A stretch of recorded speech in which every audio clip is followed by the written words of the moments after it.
Hi again, I'm Mark. I am the amateur cowboy on my horse Bull, and today we're going to work on transitions without using the reins. And so today I'm not using sticks. I've got my reins draped over my horn, and I'm going to see how well Bull and I can get this done. So I'm putting him back out here on the circle, and I've got a walk going, and he wants to drift in. So I'm going to put a little weight in that right stirrup, apply a little bit of left spur, and keep him back out here. I want him basically on this rail, and every time, like he's doing now, he's trying to drift in. You know, you might have to apply quite a bit of pressure with your spur. The key to that I've learned is you don't want to surprise your horse. So you don't just come out of the blue and punch him in the ribs. You start softly. Here's my leg, here's the top of my boot, here's my heel, now here's my spur. Oh, you're not going to respond to that? Well, then I'm going to start giving you more spur. You don't just come out of the blue and go boink and poke him in the ribs. So here we are. Now every time I kind of get ready to say, let's trot, he turns inward on the circle. I don't want to allow that. So I'm going to rate my horse here and kind of figure out when is he ready for me to go ahead and start working on what we want to work at. And you know, sometimes the horse that is there for you that day isn't ready to work on what you want to work on that day. So you have to moderate and adjust and be the human that horse needs you to be on that particular day.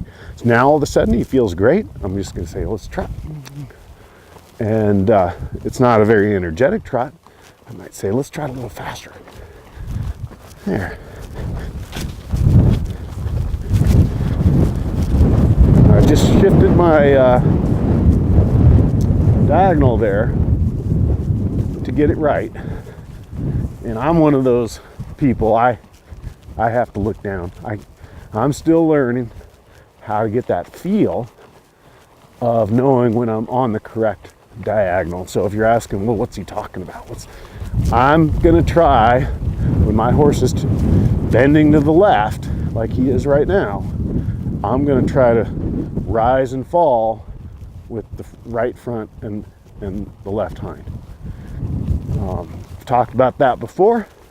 The reason we do that is because when we ask for the canter, that diagonal will stay consistent. The other 2 feet will change, and you end up with a 3-beat gait. But now I'm going to see if I can get the walk. Ooh. Ooh. So it took me 6 strides or so, and I had to go to a verbal ooh, and then he stopped. Well, I can't, say that's his fault. I said, ooh. I was trying to let the life out of my body and get him to go to a walk. Now, I think going from a trot to a walk is a lot harder than going from a trot to a full halt. Let me see if I can do it here. Whoa. And now, what I had to do is he said, okay, you want me to stop? And then I said, no, let's walk. So it wasn't ideal, but listen, we're doing it without any kind of connection to the head or the mouth. This riding without rein stuff, I think, is going to make me an excellent rider in the end. So it's not always easy, and we're going to make a few mistakes along the way. I like to think that those are my mistakes, not my horse's. So I'm going to ask for a trot, and now walk, and same thing, and now he's coming in on the circle. So I'm just going to adjust for that, and I'm going to help him.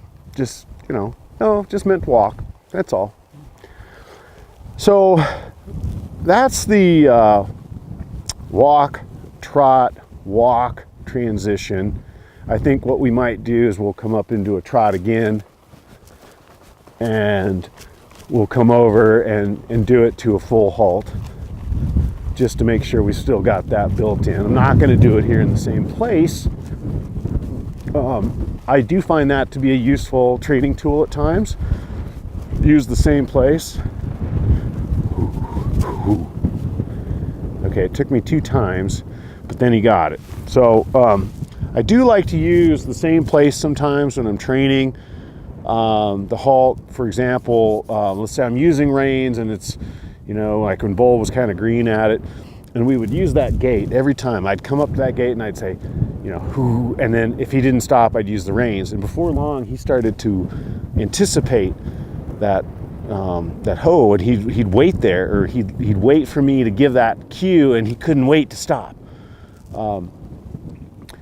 But some people will say, well, then you're creating a habit, and the horse is just, you know, not really responding to you. They're just responding to that point on the circle. I find it can be very useful as long as it doesn't get too repetitive. And then all of a sudden, let's say you're flying around on the circle and your horse sees the gate and decides to stop for no reason at all, and you didn't ask for anything. Well, then you do have a situation that you didn't want. So let's go ahead and get the trot going. So I've got the walk to trot going pretty well, but it's not a very energetic trot. I want a little bit more. And now I want the canter. And it goes without saying, we're going to get the left lead canter. And as soon as I get in front of the camera, try to come down to a trot. There. Okay, trot. It's a little choppy, as you can tell. Well, that's good. I like that he came down into that trot. And he didn't slam on the brakes, you know, he didn't come to a full halt, which is great, because I probably would have flown over the front. Now I'm going to ask for speed. And now I'm going to say trot. I'm not going with him at all. Trot. He's not going to canter forever, I know that. Trot. No. There. And whoo. There. That was really nice. So we came down from the canter to the trot. It took a long time. It took, I don't know, 20, 25 strides. Once we got the trot, I wanted to really kind of say, that was great. Go ahead and stop altogether. Now that I didn't ask for. So that we correct right away. That's really, I think, Bull wanting to get back to the gate and like be done. You know, this is a horse that likes to wrap it up at the end of the day, or any time of day, really. So let's just try a couple more. What have we not done? We did the trot to the halt. We didn't do the canter to the halt. So we also didn't do a walk to a canter. So let's see if we can get that. Speed. There, that's good. And, whew, nice. That was nice. So walk to canter, canter to halt. You can play with this all day long. So much fun. Love doing it without the reins. I think that in general, a lot of people are kind of heavy. No. Now he's getting, a lot of people get get heavy with their hands on their horses. We're very tactically, you know, they're tactile beings. We like to use these hands, and we get those reins in there, and all of a sudden that becomes the way we control our horse. I think that, just trying to turn my horse, if we can learn to ride our horses without our hands, it's going to be a better experience for them. Ooh. And better experience for us overall. They'll become much lighter, more responsive.